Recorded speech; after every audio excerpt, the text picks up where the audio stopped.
है। मध्यम अवधि में 350 360 के टारगेट के साथ यहाँ खरीदारी करनी चाहिए।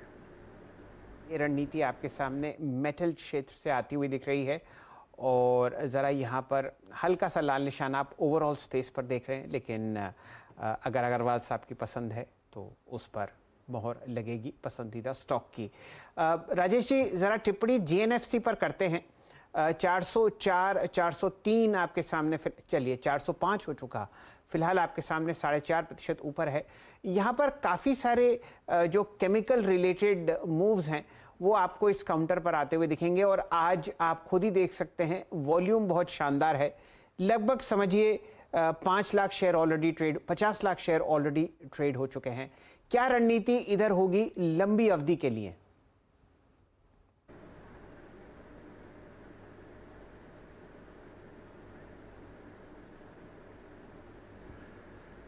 लंबी अवधि के लिए जैसा शैल जी हमने कहा ना, इसमें 480 के कम से कम टारगेट 480 के लिए जा सकते हैं। बट अगर वैल्यूएशन दूसरे जो पीयर ग्रुप स्टॉक्स हैं जहां पर कि सरकारी कंपनी होने का एक तगमा नहीं लगा हुआ है, उनके वैल्यूएशन अगर आप देखेंगे तो इंडस्ट्री पी जो है ना वो कम से कम 20 25 30 की पी तक भी चल रही है कई कई स्टॉक्स की। और वहीं पे ये स्टॉक जो है 44 रुपये की अर्निंग रिपोर्ट किया हुआ इस वक्त 400 के पी पे ट्रेड कर रहा है, जो कि 7-8 की पी आती है। तो आप समझ सकते हैं कि वैल्यूएशन गैप कितना बड़ा है। दूसरे इनका जो एक प्रोडक्ट है टीडीआई, वो विश्व में बहुत जगह बनना बंद हो गया है, डिमांड बहुत हाई है और उनके प्राइसेस बहुत हाई है। खास करके चाइना से उसकी जो सप्लाई थी वो लगभग बंद हो गई है और मुझे लगता है कि वही एक ऐसा प्रोडक्ट होगा जहां एक बहुत अच्छी वहां से बहुत अच्छी इनके बॉटम लाइन में इजाफा करेगी। दूसरे अगर आप सबसे बड़ी बात देखो तो ये स्टॉक कम से कम 2-3 सालों से अंडर परफॉर्म कर रहा था, क्योंकि इसमें कुछ एजीआर वगैरह के आईटी वगैरह की दिक्कतें आ गई थी और उस वजह से यहाँ पे बड़ी गिरावट देखी गई थी। करीब करीब 450-500 आज से 2 साल पहले हुए करते थे। उसके बाद ये लुढ़क करके 200 के भी नीचे चला गया और अब अपने उस 2 साल 3 साल के लंबे कंसोलिडेशन के बाद ये अब अप मूव दिखा रहा है। तो टेक्निकली भी मुझे लगता है कि ये बहुत अच्छा अप मूव दे सकता है। चंदन जी, अब आपकी बारी। टेक्निकली बताइए जीएनएफसी में क्या रणनीति आपके सामने। 2 बातें हम लोगों के पास जो डेटा है वो मैं आपके सामने प्रस्तुत करता हूं। एसिटिक एसिड जो आपको जीएनएफसी बनाती हुई दिखती है, वहां पर प्राइसेस 9,000 रुपये मेट्रिक टन आपको बढ़ते हुए दिखे और इथाइल एसिटेट में 2,000 रुपये टन मेट्रिक टन। ये चेंजेस 21 सितंबर से आए हैं। चंदन जी, आपकी बारी। 407 पर बताइए क्या देखते हैं आप जीएनएफसी में? जी सेल जी, मैं यहाँ पे बहुत बड़ा ब्रेकआउट देख रहा हूँ। डेली चार्ट पे फॉलिंग सप्लाई ट्रेंड लाइन 2 दिन पहले निकली है। इस वीक में यहाँ पे लगभग 2 करोड़ 34 लाख शेयर के वॉल्यूम हुए हैं, जो अपने लगभग पिछले 200 वीक के हाईएस्ट वॉल्यूम है। उसके अलावा आप डेली चार्ट पे देखें तो पिछले लगभग 5-6 दिन से हर दिन 50-50 लाख के वॉल्यूम हो रहे हैं। तो एक ब्रेकआउट यहाँ पे बन रहा है और फर्टिलाइजर हमें अच्छा लग रहा है। और आप वीकली चार्ट में देखोगे तो यहाँ पे कप एंड हैंडल जैसा फॉर्मेशन बन रहा है। Usually cup and handle formation जब बनता है तो जितना हैंडल का मूवमेंट है उतना अपटिक इमीडिएट में देखने को बनता है। तो बिल्कुल उस लिहाज से यहाँ पे वीकली सेटअप पे भी पॉजिटिव है, डेली पे भी हम पॉजिटिव व्यू रख रहे हैं। यहाँ पे 393 का स्टॉप लॉस रहेगा, ऊपर में 435 के टारगेट के लिए। जी, क्योंकि आज सप्ताह अंत है तो आपको वीकली प्रॉपर्टीज पर भी ध्यान देना पड़ेगा। याद रखिएगा जीएनएफसी में आज के वॉल्यूम्स जो हैं वो समझ लीजिए कि दिसंबर 2017 के बाद ये इन टर्म्स ऑफ वॉल्यूम अब तक का सबसे बड़ा वॉल्यूम वीक है। 406.80 और एक ट्रेजेक्ट्री है ऊपर की तरफ 415 416 की, जिसको शायद ये स्ट्राइक करने की कोशिश करे। अब जीएनएफसी पर रखिएगा नज़र। 407.80 अब डे हाई की ट्रेजेक्ट्री में आकर ट्रेड करता हुआ। वॉल्यूम शानदार। एक चेक और लेते हैं एक स्टॉक पे और आपकी स्क्रीन पे Balkrishna industries 2668।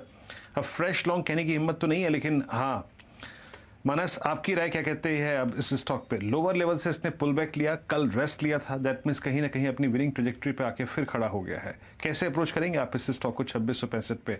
Somebody who is holding the longs.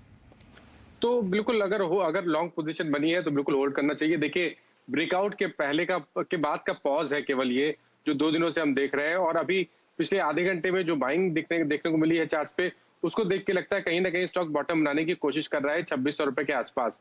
तो 2600 रुपए का स्टॉप लॉस रखिए, बने रहिए पोजीशन में। फ्रेश पोजीशन भी यहाँ पर आप बिल्कुल बना सकते हैं 2800 रुपए के टारगेट के लिए।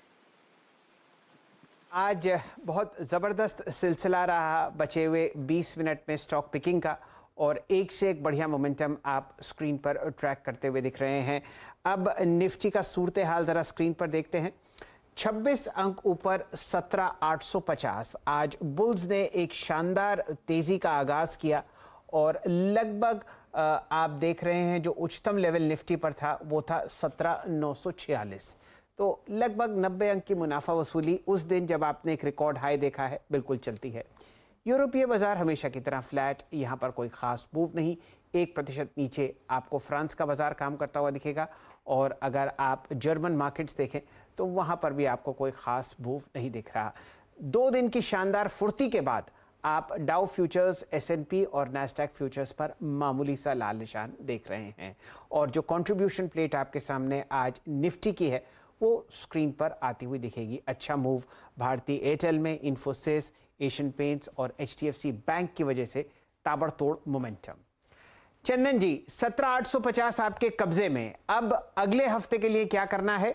हम लोग सितंबर की एक्सपायरी के आखिरी चरण में आएंगे और अभी भी 18,000 लगभग 150 अंक दूर, क्या कीजिएगा? जी सर जी, देखिए 7% की बढ़त इस सीरीज में बनाई हुई है निफ्टी ने, और निफ्टी का जो वॉल्यूम वेटेज एवरेज है पूरी सीरीज का वो 17,400 के आसपास है, और हम पूरे सीरीज के एवरेज से 450 पॉइंट ऊपर चल रहे हैं। तो आप समझ रहे हो कि बेयर 450 पॉइंट के पेन पॉइंट पे खड़े हैं। निफ्टी यदि 17,777 के लेवल को नहीं तोड़ता है तो यहाँ पे 18,000, 18,100 तक के लेवल भी शॉर्ट कवरिंग के लिहाज से यहाँ पे तूल पकड़ सकते हैं। तो 17,777 जिसको हम अहम लेवल पहले देखते थे उसको अब सपोर्ट के रूप में हम काम करेंगे। जब तक ये लेवल होल्ड करता है 18,000, 18,100 तक के दांव आपको लगाने चाहिए। देखिए आज जरूर थोड़ा सा डल मुंह आया, बट इतने बड़े मुंह के बाद और वीकेंड में लोग थोड़ा बहुत हल्का भी होते, तो मेरे हिसाब से ओवरऑल लॉन्ग पोजीशंस के साथ यहाँ पे बनना चाहिए। सबसे अच्छी बात है कि एक जो कमजोर कड़ी थी ऑटो में वो भी अब चलने लगे, तो आप समझ रहे हो कि बाजार में घूम घूम के मोमेंटम आ रहा है। M&M को देखो, आप एशियन मोटर को देखो, भारत फोर्ज को देखिए, या फिर अब HDFC लिमिटेड, HDFC बैंक भी इस कड़ी में साथ देते हुए नजर आएंगे। तो पॉजिटिव बायस है, 17,777 के स्टॉप लॉस है।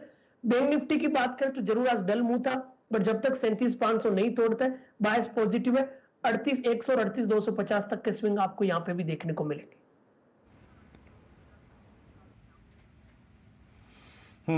ये निफ्टी और बैंक पर आपका टेक है, और यकीन मानिए आयशा मोटर्स ने जो वाइब्रेंस लास्ट 1 घंटे में दिखाई है, जिस प्रकार का मोमेंटम दिखाया है वो काबिल तारीफ है।